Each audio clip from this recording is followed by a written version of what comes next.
Yes. तो friends, coordination chemistry में आज हम लोग आइसोमेरिज्म इन कॉम्प्लेक्सेस डिस्कस करना चाहेंगे। पहले बात करें कि सर ये आइसोमेरिज्म क्या चीज है, आइसोमर्स क्या है। तो मैं आपको बताता हूं what do you mean by isomerism, what are isomers. It is a phenomena in which a molecule can be represented by two or more structures such that they have same molecular formula but different structural formula. All such forms are known as isomers and this phenomena is known as isomerism. तो जैसे आप लोगों ने organic chemistry में isomerism पढ़ा था, वैसे ही complexes में भी आइसोमेरिज्म होता है। कॉम्प्लेक्सेस में आइसोमेरिज्म टू टाइप्स का होता है। नंबर 1 स्ट्रक्चरल आइसोमेरिज्म और नंबर 2 स्टीरियो और स्पेस आइसोमेरिज्म। बात करते हैं कि सर स्ट्रक्चरल आइसोमेरिज्म क्या होता है और स्पेस आइसोमेरिज्म क्या होता है। स्ट्रक्चरल आइसोमेरिज्म में आइसोमर्स के मॉलिक्यूलर फॉर्मूले सेम होंगे लेकिन स्ट्रक्चर फॉर्मूले डिफरेंट होंगे। और जहां तक बात है कि डिफरेंट क्यों होंगे, इस बिहाफ पर हम लोगों ने स्ट्रक्चरल आइसोमेरिज्म को फर्दर 5 मेन कैटेगरीज में डिवाइड किया है। Number 1 ionisation isomerism, number 2 hydrate isomerism, number 3 coordination isomerism, number 4 coordination position isomerism और नंबर 5 लिंकेज आइसोमेरिज्म। मैं इन सारी आइसोमेरिज्म को विद एप्रोप्रिएट एग्जांपल आप लोगों को एक्सप्लेन करूंगा, लेकिन उससे पहले सेकंड टाइप की आइसोमेरिज्म है स्टीरियो आइसोमेरिज्म, जो 2 कैटेगरी को बिलोंग करता है। नंबर 1 ज्योमेट्रिकल आइसोमेरिज्म और नंबर 2 ऑप्टिकल आइसोमेरिज्म। यस, तो आज 1 बाय 1 डिफरेंट टाइप की आइसोमेरिज्म को मैं एक्सप्लेन करूंगा। पहले स्ट्रक्चरल आइसोमेरिज्म की बात करते हैं तो स्ट्रक्चर में सबसे पहला है आयोनाइजेशन आइसोमेरिज्म। आप कहेंगे कि सर ये आयोनाइजेशन आइसोमेरिज्म क्या होती है। जो आयोनाइजेशन आइसोमर्स होते हैं उनके मॉलिक्यूलर फार्मूले सेम लेकिन स्ट्रक्चरल फार्मूले डिफर। क्यों? क्योंकि आयोनाइजेशन के बाद ये जो आयंस फॉर्म करते हैं वो आयंस डिफरेंट होते हैं। मैं एक एग्जाम्पल के थ्रू बात करूंगा। एक एग्जाम्पल लेते हैं, कॉम्प्लेक्स है CONS3 का होल 5 BrSO4। इस कॉम्प्लेक्स को 2 टाइप से हम लोग लिख सकते हैं। कैसे?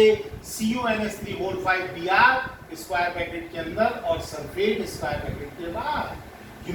जब ये कॉम्प्लेक्स आयनाइज होगा तो आयनाइज होकर एक तो सल्फेट आयन देगा और एक CONS3 का whole 5 Br carry the charge 2+।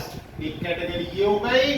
Second category में मैंने सल्फेट को अंदर डाला, यानी CONS3 का होल 5 SO4 स्क्वायर ब्रैकेट के अंदर और Br स्क्वायर ब्रैकेट के बाहर। यह आयनाइजेशन आइसोमर जब आयनाइज होगा तो क्या देगा, एक तो ब्रोमाइड आयन और एक ये प्लस चार्ज वाला। तो कहने का तात्पर्य आपने देखा कि इन दोनों कॉम्प्लेक्सेस के फार्मूले मॉलिक्यूलर फार्मूले सेम हैं लेकिन स्ट्रक्चर फर्क है। क्यों? क्योंकि इन्होंने जो आयंस दिए वो क्या है, डिफरेंट हैं। सेकंड की बात करते हैं हाइड्रेट आइसोमेरिज्म की। ये हाइड्रेट आइसोमेरिज्म क्या है? Hydrate isomerism is a specific case of ionization isomerism, consists of H2O molecule in the form of water of crystallization as well as in the form of ligands. आप कहेंगे sir example के through बताइए। एक example है CrCl3.6H2O। मैं इसको 4 category से represent कर सकता हूं। कैसे? CrH2O का होल 6 स्क्वायर ब्रैकेट के अंदर और Cl3 बार, एक ये कैटेगरी। सेकंड कैटेगरी में मैंने एक वाटर बाहर रखा, एक Cl अंदर, यानी CrH2O का होल 5 Cl और Cl2 dot H2O। Third category में अब 2 Cl अंदर हैं, CrH2O का होल 4 Cl2 Cl और डॉट 2 H2O। और लास्ट कैटेगरी में CrH2O का होल 3 Cl3 डॉट 3 H2O। तो तात्पर्य कहने का कि सारे ही हाइड्रेट आइसोमर्स में केवल किस चीज का फर्क है? एक तो इसमें वाटर प्रेजेंट है in the form of water crystallization और in the form of ligands. तो जितने भी हाइड्रेट आइसोमर्स हैं उनमें केवल H2O मॉलिक्यूल वाटर क्रिस्टलाइजेशन की फॉर्म में होता है या फिर लिगेंड्स की फॉर्म में होता है। यस, तो कोऑर्डिनेशन आइसोमेरिज्म की हम लोग बात करें कि सर ये कोऑर्डिनेशन आइसोमेरिज्म क्या होता है।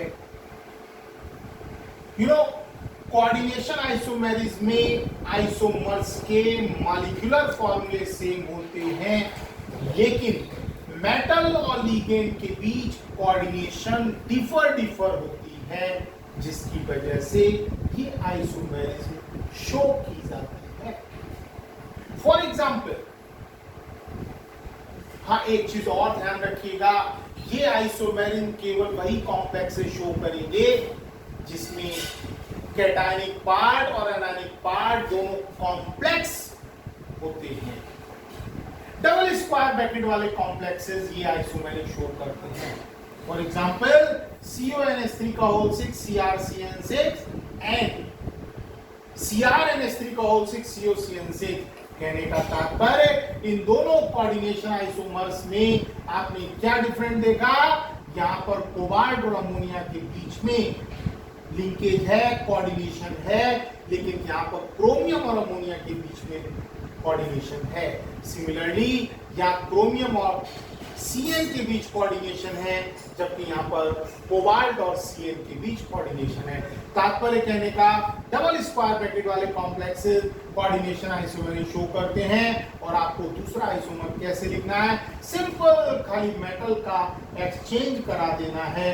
अगर Cr इधर ले गए, कोबाल्ट इधर ले गए, तो दूसरा आइसोमर आपको मिल गया। नेक्स्ट आते हैं coordination position isomerism.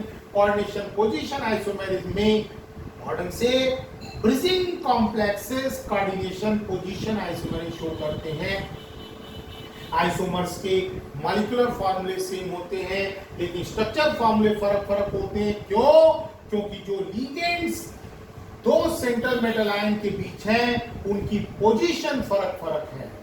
For example, यहाँ इस कॉम्प्लेक्स में एक कोबाल्ट के साथ 6 अमोनिया, एक कोबाल्ट के साथ 6 पिरिडीन, और ये दोनों ब्रिजिंग लिगेंड्स हैं। अगर मैं 2 अमोनिया को इधर ट्रांसफर कर दूं और 2 पैराडीन को इधर ट्रांसफर कर दूं, तो ये आइसोमर आ जाएगा। इन दोनों की स्ट्रक्चर फर्क है। क्यों? क्योंकि दोनों सेंट्रल मेटल आयन के बीच जो लिगेंड्स हैं, इनकी पोजीशन क्या है? डिफरेंट है। और लास्ट पर आते हैं linkage isomerism. Please note that linkage isomerism से पहले एक थोड़ा सा एम्बिडेंट लिगेंड के बारे में हम लोग डिस्कस करते हैं कि what are ambident ligand? Those ligands which have 2 or more donor side।